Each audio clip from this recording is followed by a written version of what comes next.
concrètement, la chute, je voyais pas de différence quand on a une vraie chute de cheveux enclenchée.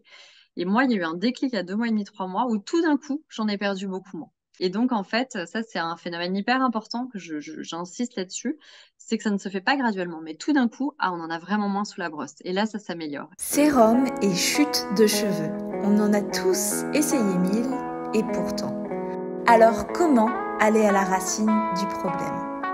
Découvre l'expérience capillaire de Caroline Deblinière dans l'émission À la racine avec Suzy Desmet. Caroline, je suis une très grande utilisatrice de ton sérum pour cheveux Millet.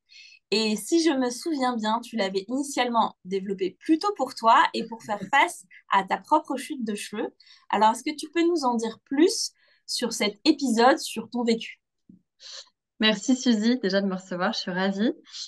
Effectivement, c'est 3 ans après la naissance de ma dernière fille, en arrêtant une contraception hormonale que je supportais pas bien, en gros un stérilet hormonal, voilà, dont je tairai le nom, mais qui m'a pas convenu, que je me suis retrouvée face à une assez forte chute de cheveux, tu vois, qui avait commencé, je pense que je l'avais retirée aux alentours de l'automne. Donc au début, je l'avais mis sur le dos de la chute de cheveux saisonnière. Bon, je perds plus mes cheveux que d'habitude. Il y en a plus dans la douche, il y en a plus sur la brosse. Bon, fine, on attend la fin de l'automne, on passe Noël, ouais, c'est les excès, on mange pas bien, etc. Ça a vraiment duré, et puis ça a duré jusqu'à l'été. Alors, je me souviens, d'habitude, l'été, c'est vraiment une phase, on a plutôt tendance à avoir, en tout cas, moi, c'est très marqué, plutôt les poils, les ongles qui poussent, les cheveux qui poussent, et pas du tout de perte de cheveux. Et là, je me voyais vraiment, j'osais de moins en moins me brosser, donc ça faisait quand même plus de 8 mois que ça durait. Et là, je me suis dit, bon, il y a un truc qui va pas. Et je me souviens d'une photo qui a tout déclenché au bureau. Une collègue qui me prenait en photo par derrière, comme ça, on était sur nos ordi. Et là, je vois ma raie, mais je reconnais pas ma raie. Je me dis, c'est qui cette fille qui a une raie un peu dégarnie, quoi, sur le haut du crâne? Parce qu'on se regarde pas souvent, le Ah, haut du crâne. Ça a été un choc dans ma féminité, tu vois. Alors que je suis pas hyper girly, je suis pas hyper, tu vois, les rides, c'est pas quelque chose qui m'angoisse, les choses comme ça. Mais alors vraiment, de voir cette raie un peu dégarnie et de perdre de plus en plus de cheveux, ça m'a angoissée profondément. Et je me suis dit, oula, mon corps m'envoie un message. Est-ce que je suis en bonne santé? Est-ce que tout va bien? Enfin, tu vois, vraiment, ça m'a alertée, en fait. ouais, je vois tout à fait ce que tu as dû ressentir à ce moment-là. Et du coup, quel plan d'action tu as mis en place suite à cette prise de conscience? Donc, le parcours, c'est vraiment précipité. Hello, petit intermède de 30 secondes pour t'inviter à liker tout de suite cette vidéo si elle te plaît. Ça me permet de le savoir et ça m'encourage à continuer et à développer de nouvelles vidéos. Donc, s'il te plaît, un petit like tout de suite. Après, tu vas oublier. Je t'embête plus et je te laisse avec la suite de la vidéo. Donc, le parcours, c'est vraiment précipité vers du complément alimentaire sans même réfléchir, sans même faire de bilan sanguin. Je sais que tu insistes beaucoup là-dessus, mais prenons le temps de comprendre ce qui se passe.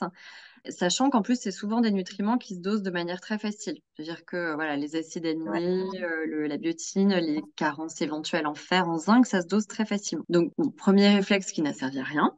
Et deuxième réflexe, c'est chez le dermatologue. Et arrivé chez le dermatologue, on dit, bah, effectivement, vous avez une dermatite séborrhéique. Ce que vous allez attendre à chaque fois, parce que ce que crée ce phénomène d'accélération du cycle capillaire. Donc oui, le cuir chevelu est pas en bon état, il y a un peu plus de pellicule. Donc là, on donne des shampoings pour traiter ça. Très bien, mais la cause racine n'est toujours pas traitée. Donc en fait, c'est juste essayer d'apaiser comme quand on vous dit d'assécher un bouton qui est déjà sorti. Pour moi, c'est exactement le même phénomène. C'est qu'on n'a pas empêché que le phénomène se produise. Et en fait, j'ai vraiment mis du temps à enquêter, à comprendre que effectivement, ça pouvait être cet arrêt de contraceptif hormonal qui, en étant un peu brutal avec notamment la chute des oestrogènes, le moment de ma vie où certainement il y avait beaucoup de stress et de fatigue. Il y a beaucoup de choses qui sont multifactorielles. Tu le sais bien, on rentre rarement dans une case prédéfinie Tout à unique, fait. ça n'existe pas. Voilà, on a chacune notre biochimie puis nos moments de vie qui vont avec. Et donc, en fait, je me suis rendu compte qu'il y avait aussi beaucoup de choses liées aux hormones dans mon cas en particulier, et qu'effectivement, il y avait quelque chose de très mécanique lié au changement de pH du cuir chevelu. Et ça, pour le coup, on a pu le tester, même d'un point de vue dermato, et de voir que vraiment, c'était la microcirculation, en fait, dans mon cuir chevelu, donc de manière très mécanique, qui fonctionnait moins bien. D'ailleurs, c'est amusant parce qu'en faisant de la biorésonance, j'avais testé pas mal de choses. Donc, la biorésonance, ils analysent un peu les vibrations cellulaires en comparant. Et c'était un des trucs qui était remonté en disant, ah tiens, la microcirculation du niveau du cuir chevelu, ça fonctionne pas bien. Il y avait des zones qu'on identifie. Toi, qui t'avait mis sur cette piste? C'est Écoute, intéressant. c'est une dermatologue. pour le coup, que je connais bien, mais qui est quelqu'un qui connaît très bien la phytothérapie, qui est assez investi dans ces choses-là, et qui m'a dit, ah, tu sais, ça arrive, mais au bout de avoir vu une dizaine de dermatologues. Ça n'a pas été tout de suite parce qu'au début, c'était dermatite séborrhéique. Après, j'en connaissais pas mal. J'ai une famille de médecins. Donc, ça n'a pas du tout été le cas repéré tout de suite. On m'a dit, bah non, il n'y a pas de problème d'androgène. Apparemment, tu n'as aucun autre symptôme. Donc, c'est pas ça. Et en fait, il n'y a pas que les androgènes qui créent la chute des cheveux. Il n'y a pas que l'androcure. Il n'y a pas que toutes ces choses-là. Donc, c'est des phénomènes qui sont mal diagnostiqués. Et là, ce qu'on vous propose en général, c'est le traitement seul et unique qui s'appelle le minoxidil. Donc qui est le traitement recommandé par les dermatologues, comme tu le sais, qui est une espèce d'huile très grasse avec une liste de contre-indications longue comme le bras. On a hyper peur de s'en mettre, même le soir, parce qu'on dit que ça peut faire pousser des poils sur le visage. Enfin, bon, une liste de contre-indications conséquente. Très gras, à base aussi d'huile de ricin. Sinon, on vous conseille généralement de l'huile de moutarde, de l'huile de ricin, de l'huile de romarin, de l'huile d'argousier, que des huiles. Donc, quand on a des petits cheveux fins, comme les miens, autant dire que c'est pas possible. Honnêtement, enfin, moi, j'ai pas réussi à mettre ces traitements-là. Et je me suis mise à chercher comme une dingue sur Internet, avec Xami et tout. Je n'ai rien trouvé de naturel, non graissant, enfin, adapté pour les cheveux fins et qui travaille sur les trois causes racines identifiées. Les trois causes racines, c'est la microcirculation au niveau du cuir chevelu, donc vraiment améliorer en fait l'élasticité, le bon fonctionnement tout simplement de notre cuir chevelu, lutter contre l'accélération des cycles capillaires, parce que finalement, ce qui va se passer quand on perd plus de cheveux qui n'en poussent, c'est que ça se passe dans le mauvais sens. Ça veut dire qu'au lieu d'avoir 80% des cheveux en phase anagène, il y a une inversion qui ne va pas. Et puis après, c'était de dire, et aussi peut-être hydrater, entretenir le cuir chevelu et apporter les nutriments nécessaires au bulbe. Soigner le terreau du cheveu plutôt que de apaiser en surface. Et c'est fou parce que je l'avais bien aussi en tête et je pense que c'est très important de comprendre ce qu'on fait. C'est vraiment ce bulbe capillaire qui, en fait, à force d'être mal nourri, hydraté, se rétracte un peu. Donc, comme il se rétracte, bah, il devient plus fin, sa durée de vie est moins longue. Donc, il peut avoir autant de capital capillaire à l'intérieur de ce bulbe. Bah, s'il est rétracté, il va expulser plus vite le cheveu, qui va être plus fin, plus fragile, qui va avoir un cycle de vie accéléré jusqu'à ce que le bulbe se rétracte et meure. Et autant on a beaucoup de cheveux qui peuvent se créer au niveau du bulbe, autant si le bulbe est mort, ça va pas repousser après. Donc j'avais vraiment cette image. Et donc effectivement, moi j'ai vraiment voulu travailler en partie déjà identifier cette cause d'origine plus hormonale et aussi liée au vieillissement du cuir chevelu. Il y a les deux aspects. Et puis avoir un produit non graissant, facile à mettre. Alors, j'insiste beaucoup là-dessus chez Millet. Je suis un peu casse-pied, mais vraiment, on a tous des vies avec plein de choses intéressantes à faire. Donc, on n'a pas envie de passer non plus 50 heures dans notre salle de bain. Donc, moi, j'avais vraiment besoin d'un produit qui se rince pas, qui graisse pas les cheveux, qui m'alourdisse pas mes petits cheveux fins, qui soit facile à mettre et que j'ai envie de mettre et qui me pousse à me masser, voilà, sans me dire que je vais y passer des heures ou qu'après, je vais avoir le cheveu alourdi. Donc, voilà comment on a pensé le sérum à la base. Ok, Je sais pas bah si tu réponds à ta question. c'est passionnant et effectivement, moi, c'est vraiment une des grosses valeurs ajoutées de ce produit, c'est qu'effectivement, il n'est pas gras. On peut le mettre tous les jours, 2 fois par jour. Ça n'alourdit pas du tout le cheveu. Et ça, c'est une différence qui est énorme quand on a Ouais, une mais chute c'est de tout cheveux. bête. Parce que si on le graisse, ça Mm. se voit encore plus qu'on en a moins. Donc, Ouais, c'est vrai. clairement, on arrive sur des produits qu'on n'arrive pas à mettre et on Mm. entre dans un cercle vicieux de je ne peux pas mettre les produits qui sont censés relancer la Puis pousse. il n'y a pas de miracle, surtout sur le cheveu, on en reparlera, mais il faut les utiliser régulièrement. Il faut le prendre le temps de se l'approprier. Il faut masser le cuir chevelu, je ne le redirai jamais assez. Ça faire bouger la peau sur le crâne par des petites rotations, stimuler mécaniquement le cuir chevelu. Et donc, il faut avoir envie de le faire, hein, et il faut avoir envie de se faire plaisir. Il faut que ce soit un moment de bien-être. Et je pense que ça, c'est vraiment quelque chose sur lequel les industriels devraient beaucoup plus travailler. Et on sait que, voilà, dans le cadre du cycle de vie d'un cheveu, on en parlait, ça dure au moins 2 à 3 mois, un cycle de vie d'un cheveu au global. Donc, de toute façon, c'est un produit qu'il faut utiliser sur 2, 3 mois si on veut vraiment voir des effets très significatifs sur la perte du cheveu, puisque c'est pas linéaire.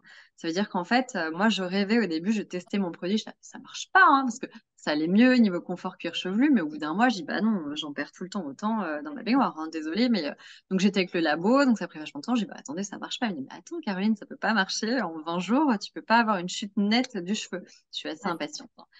Et en fait, donc on avait testé, on avait 3 formules qu'on contre-testait, etc.